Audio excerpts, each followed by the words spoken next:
गणेश चतुर्थी फिर से इस साल आ गई है और हम सब बप्पा की मूर्ति को घर में लाने वाले हैं। बप्पा की मूर्ति लाने से पहले या उनको बनाने से पहले हमें कुछ बातों का ध्यान रखना चाहिए।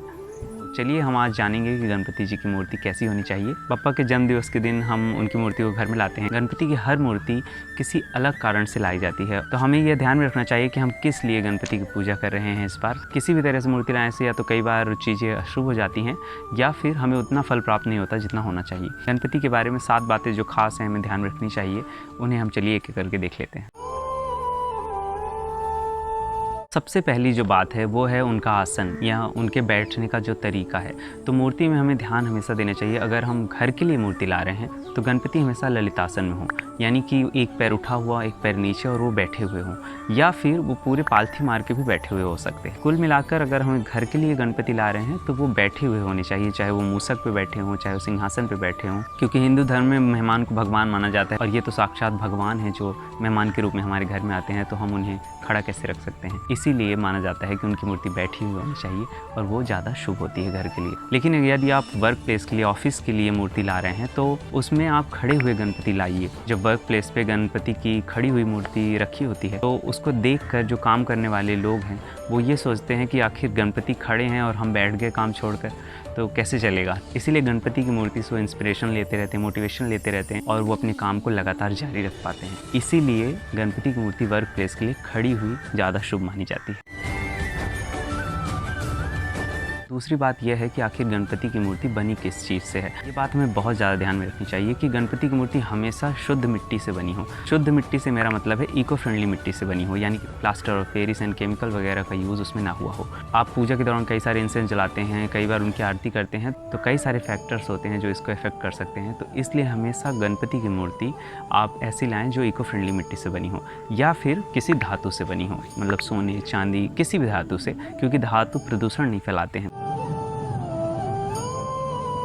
यह तीसरी बात सबसे महत्वपूर्ण बात है गणपति की मूर्ति लाते समय ध्यान रखने की, यानी कि गणपति जी की सूंड की दिशा। तो आपको ये ध्यान में रखना चाहिए कि गणपति जी की जो सूंड है वो दाईं ओर मुड़ी हुई है या फिर बाईं ओर, यानी कि राइट साइड पे है या फिर लेफ्ट साइड पे। तो इससे बहुत बड़ा फर्क आ जाता है गणपति की मूर्ति में, उनकी पूजा की विधि में। क्योंकि गणपति की दाईं ओर सूंड वाली जो मूर्ति होती है, यानी कि जिस मूर्ति की सूंड राइट साइड पे होती है, उसकी पूजा बहुत ही विधि विधान और वैदिक धर्मों और नियमों के अनुसार होनी चाहिए। इसके लिए बहुत सारे मंत्र और जाप लगते हैं जो बड़े बड़े पंडित और पंडों को पता होते हैं, जो आमतौर पर आम लोगों को पता नहीं होते, इसलिए उनकी पूजा में थोड़ी कमी रह जाती है।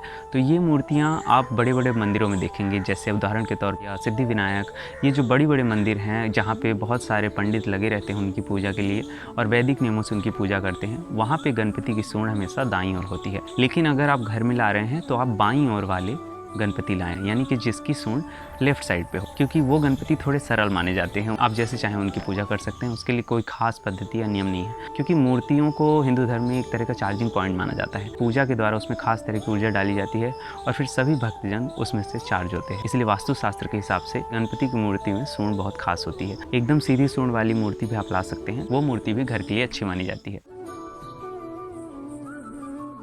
एक और बात का हमें बहुत ध्यान रखना चाहिए कि आखिर हम जो गणपति की मूर्ति ला रहे हैं उसकी स्थापना किस दिशा में, किस जगह पे घर में कर रहे हैं। तो इसके लिए सबसे जो उत्तम जगह मानी गई है वो होती है नॉर्थ ईस्ट कॉर्नर, यानी आपके घर का उत्तर पूर्वी कोना, या फिर आप उनकी स्थापना अपने घर के केंद्र में भी कर सकते हैं। अब रही बात दिशा की, गणपति की मुख्य दिशा हमेशा पूर्व, पश्चिम या उत्तर की ओर होनी चाहिए। अगर आप उनकी स्थापना घर में कर रहे हैं तो दक्षिण की ओर नहीं होनी चाहिए।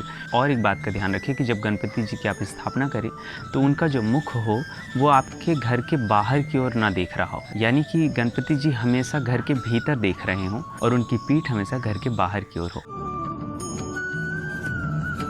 और जो अगली बात है वो तो बहुत सामान्य हो, तो सबको पता ही होता है, पर फिर भी मैं बता देता हूँ। आप कभी भी ऐसे कमरे में गणपति जी की मूर्ति ना रखें जिसकी कोई भी दीवार बाथरूम से लगी हुई हो, और साथ ही साथ गणपति जी की मूर्ति आप बेडरूम में भी ना रखें, क्योंकि वो भी शुभ नहीं माना जाता है। तो आप कोशिश करें कि आप इन दोनों स्थानों को अवॉइड करें।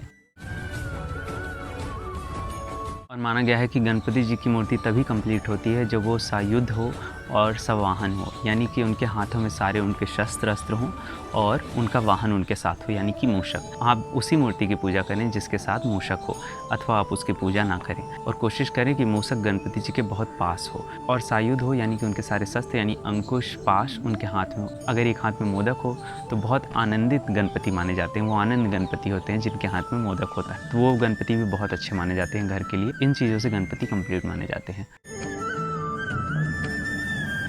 तो आप एक और बात का ध्यान रखें कि गणपति जी हमेशा स्वयं आए, यानी कि वो अकेले आए। वो ना ही रिद्धि सिद्धि के साथ हों, ना ही अपने माता पिता यानी शिव पार्वती के साथ हों, और ना ही किसी और देवी देवता के साथ। तो आप कोशिश करें कि जो मूर्ति आप बनाएं या जो मूर्ति आप लाएं वो केवल गणपति जी की ही हो, उनके साथ कोई और देवी देवता उसमें ना हो। और गणपति जी की मूर्ति आप जैसी आशा उनसे रखते हैं उस तरह की लाएँ तो शुभ होती है। यदि आपको बच्चों की कामना है तो आप बाल गणपति घर पर लाएँ, वो लेटे हुए हो, बैठे हुए हों, जैसे भी हों। और भी बहुत सारी बातें हैं जो मैंने इस वीडियो में नहीं बताई, मुझे लगा वो उतनी इंपॉर्टेंट नहीं है, लेकिन आप उनके ध्यान दे सकते हैं। आप देखें कि उनका आसन मूषक हो या फिर वो किसी सिंहासन पे बैठे हों, किसी पक्षी पे, गरुड़ पे, इन सब चीज़ों पे ना बैठे हों, क्योंकि आपको गणपति को स्थायी रखना है अपने घर में। स्थायी रूप से आपके घर में बैठ जाएँ, विराज जाएँ, जितने दिन के लिए आप रखें। जैसे वो गणपति जी मुकुट पहने हुए हों, बिना मुकुट के ना हो, वो शुभ होता है, जिसमें वो पूरे अपने साज श्रृंगार के साथ आते हैं। उनके हाथ की मुद्रा आशीर्वाद में हो, यानी अभय मुद्रा में हो। यही सब छोटी मोटी बातें हैं, तो वो उतनी आवश्यक नहीं है, लेकिन सबसे ज़्यादा आवश्यक जो बातें थी मैंने आपको बता दी। तो आप इन सभी बातों का ध्यान रख सकते हैं और अपने मन चाहे गणपति अपने घर में ला सकते हैं। तो चलिए, गणेश चतुर्थी की आप सबको बहुत बहुत शुभकामनाएं। चलिए, मैं अपनी वाणी को विराम देता हूँ, और अगर आपको वीडियो पसंद आया तो वीडियो को लाइक कर दीजिए, कमेंट कर दीजिए और शेयर करिएगा वीडियो को, ताकि लोगों को पता चले कि उनको कैसा गणपति अपने घर में लाना है। अगर वीडियो अच्छा लगा है तो चैनल को सब्सक्राइब कर दीजिए। नमस्कार, मैं हूं मन सिंह चंदेल। आप लोगों का बहुत बहुत शुक्रिया वीडियो को यहाँ तक देखने के लिए, बहुत बहुत धन्यवाद। चलिए, मिलते हैं नेक्स्ट वीडियो में, तब तक के लिए सब बखैर, tata, bye bye, good night, शुभ रात्रि, टाटा। गणपति बप्पा कमेंट में बोलिए मोरिया।